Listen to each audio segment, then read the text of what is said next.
Halo teman-teman. Jadi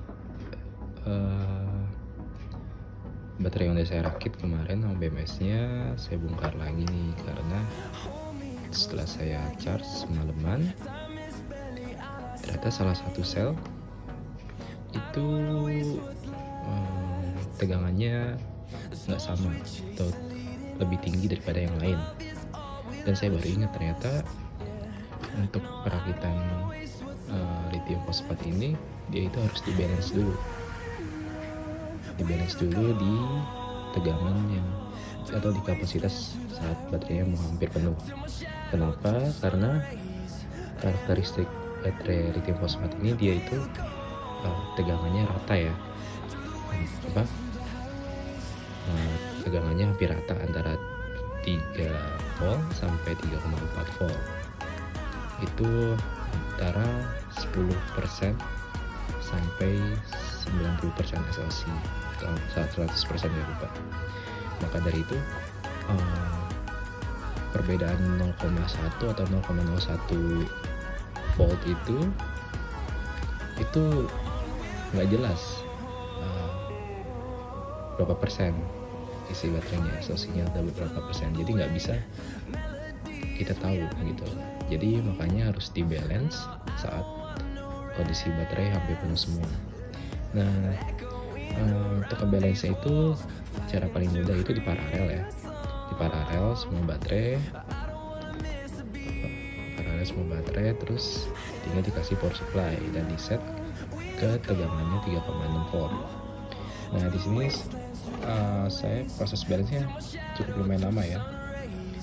Hampir 2 hari ini saya cas 3,6 volt constant voltage-nya.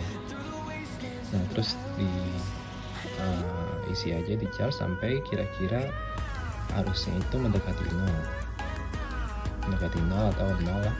0 paling bagus ya, artinya nggak ada lagi arus yang atau masuk baterai, artinya baterai udah penuh ya. Di sini saya sekarang arusnya udah 70 mA. Nanti saya kira-kira 50 mA mau ganti aja, udah cukup balance. Setelah itu baru bisa dirakit dan bisa dites kapasitas aslinya.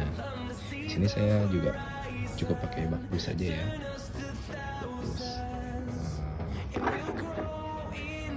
Bak yang nggak terlalu bagus lah ya. Jadi ini adalah salah satu step paling penting dalam merakit lithium fosfat biar bisa memanfaatkan kapasitas maksimum baterainya dan memperpanjang umurnya. Oke teman-teman, makasih.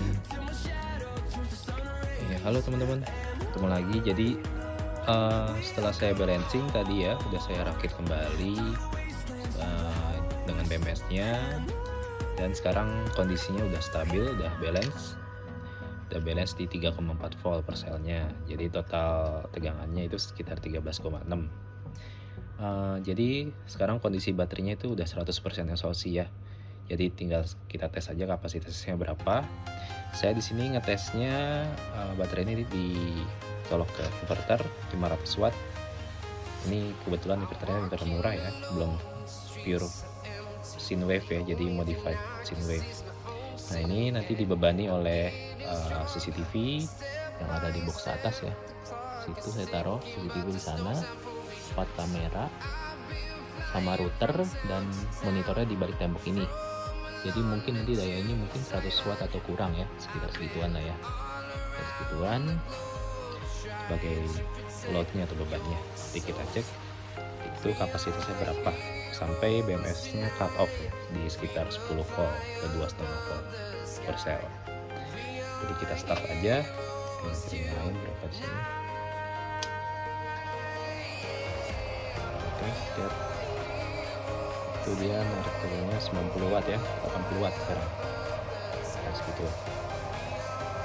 Kita lihat aja totalnya berapa baterainya. Oke, ini BMS cut. Oke deh, nanti sampai ketemu lagi di saat baterai udah mati ya. Dadah teman-teman. Nah, teman-teman, ketemu lagi. Sekarang jadi tadi itu baterainya udah mati ya, udah cut off BMS-nya. Dan pas saya lihat kok kapasitas yang terpakai dari baterai cuma 31 Ah ya. Dan ternyata pas saya cek satu-satu selnya, ternyata sel yang paling ujung ini dia tegangannya tuh jauh banget daripada sel yang lain. Yang ini udah 2,5 volt, jadi BMS nya udah protect duluan. Sedangkan yang lain tuh masih di atas 3 volt, 3,1 gitu. Dan sepertinya tuh sel yang ini udah defect ya, udah rusak yang ujung ini. Jadi dia cuma bisa terpakai sekitar 30 ampere hour aja. Padahal sebenarnya kemungkinan sisa 3 baterai lainnya mungkin masih 50 ampere ya, state of health umur baterainya, jadi masih bagus 3 sel yang lain, cuma satu sel lagi defect. Tapi nggak apa-apa karena saya juga komputernya kecil sih.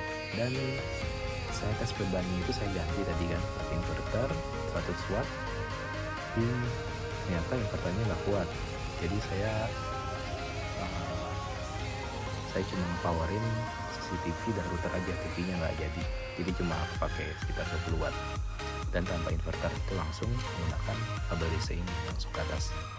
Sekarang sih udah diganti power supply ya langsung, karena saya butuh routernya dan baterai mati. Dan ini juga saya powerin pakai adaptor eksternal ya, karena baterai benar-benar cut off, protect, nggak bisa nyalain power meternya.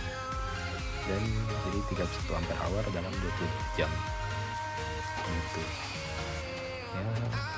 Namanya baterai bekas ya, kadang-kadang pasti ada masalahnya, tapi nggak apa-apa lah, lumayan saya 50% kapasitas.